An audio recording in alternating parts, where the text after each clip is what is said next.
Friends, odd on solitude Alexander Pope का एक बहुत ही अच्छा ऑड है। ये पॉप के द्वारा जब लिखा गया था जब वो केवल 12 वर्ष के थे। द पोइट डीपेस्ट डिज़ायर, इसमें कवि एक प्रसन्न व्यक्ति के बारे में बताता है और कवि की बहुत ही ज़्यादा इच्छा है कि he should have a few acres of his own land where he is happy and live and work.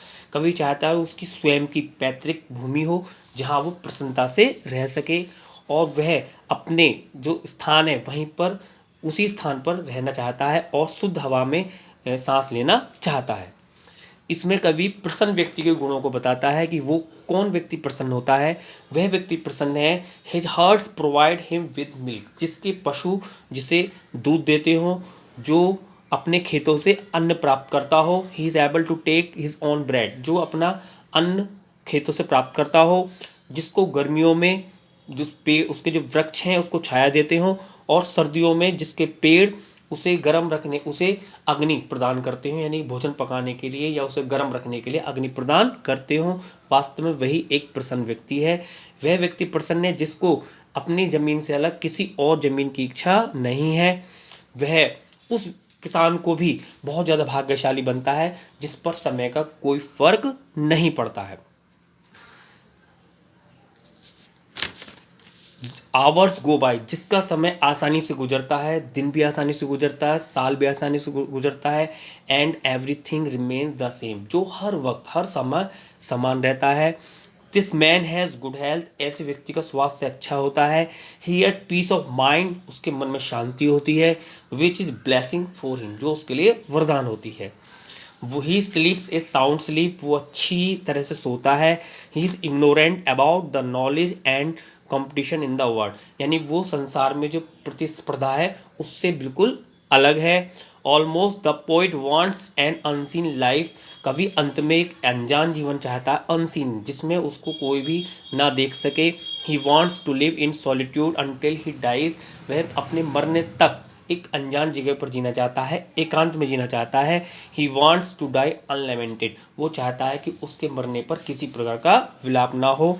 Not stone should be craved on his grave, कवि की इच्छा है कि उसकी कब्र पर किसी तरह का कोई पत्थर शिलालेख न लगाया जाए। So that no one will know where he lies after death, ताकि कोई भी व्यक्ति ये न जान सके कि मरने के बाद वो कहाँ दफनाया गया। अब पढ़ेंगे। हैप्पी द मैन, वह व्यक्ति कितना प्रसन्न है। हुज विश एंड केयर, जिसकी जो विश माने इच्छा एंड केयर, जिसकी केवल थोड़ी बहुत इच्छाएं होती हैं। क्या इच्छा है?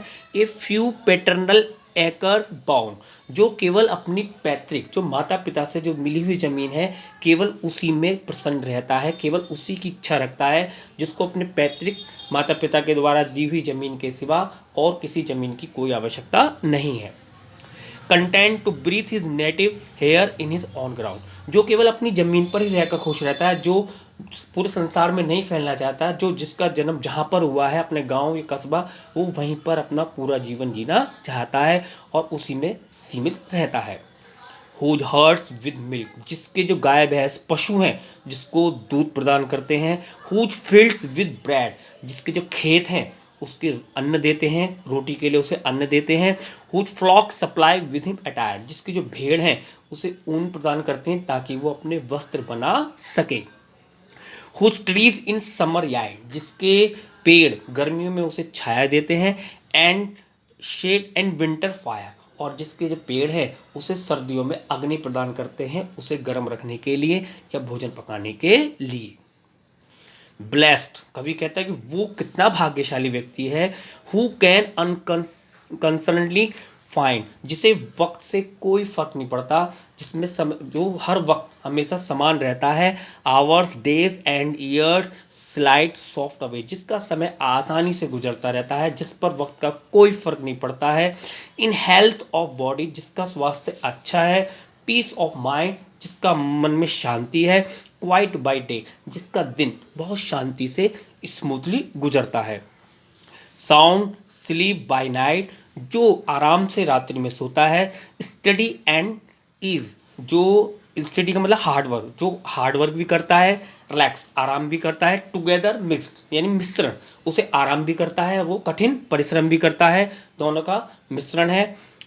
स्वीट रिक्रेशन, जिसके मनोरंजन बहुत ही साधारण है, आनंद आता है। एंड इनोसेंस, जो अनजान है, निर्दोष है।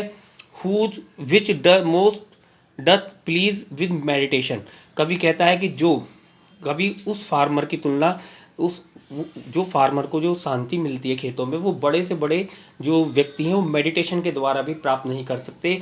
जो फार्मर, जो ऐसा व्यक्ति जो अपने खेतों में बड़ी प्रसन्नता से रहता है, उसको जो सुकून है वो बड़े से बड़े लोगों को मेडिटेशन के द्वारा भी प्राप्त नहीं होता है। लेट, लास्ट में कहता है दस लेट मी लिव, कवि चाहता है मैं एक ऐसा जीवन जीना चाहता हूँ अनसीन, जहाँ मुझे कोई ना देखे, अननोन, अनजान, लोग मेरे बारे में कोई वर्णन ना करें, दस अनलेमेंटेड, अनलिमिटेड लेट मी डाई, कभी चाहता है कि मेरे मरने के बाद किसी भी प्रकार का कोई विलाप ना हो। स्टील फ्रॉम द वर्ल्ड, कभी संसार से छिपकर जीना चाहता है। And not a stone tell where lie, कभी चाहता है कि मेरे मरने के बाद किसी भी तरह का कोई शिलालेख ना लगाया जाए उसकी कब्र के पास। एक बार रिपीट करेंगे। इसमें क्या है, कवि एक प्रसन्न व्यक्ति के बारे में बताता है कि वह व्यक्ति कितना प्रसन्न है जिसकी इच्छा केवल माता पिता के द्वारा जो जमीन मिली हुई है केवल उसी में संतुष्ट रहता है, जो केवल अपने स्थान पर रहना पसंद करता है, जो चारों तरफ नहीं भागना चाहता है, जिसके पशु जिसे गाय दूध देते हैं और जिसके जो खेत हैं भोजन देते हैं, जिसकी जो भेड़ हैं, भेड़ बकरियां हैं, उसे भोजन के लिए, उसे पहनने के लिए वस्त्र प्रदान करते हैं, जिसके पेड़ गर्मियों में उसे छाया देते हैं और सर्दियों में उसे आग प्रदान करते हैं, वह व्यक्ति जो बिना चिंता के जीवन जीता है, जिस पर समय का कोई फर्क नहीं पड़ता और जिसका स्वास्थ्य अच्छा है, जिसके मन में शांति है, जिसका दिन शांति से गुजरता है। Sleep sound sleep by night, जो रात्रि में शांति से सोता है और जो कठिन परिश्रम और रिलैक्स करता है, जो कि शांति से करता है, जिसके मनोरंजन बहुत साधारण है, वो व्यक्ति कितना, जो व्यक्ति को सुकून है, ऐसे व्यक्ति का सुकून बड़ी सी बड़ी मेडिटेशन के द्वारा भी प्राप्त नहीं किया जा सकता।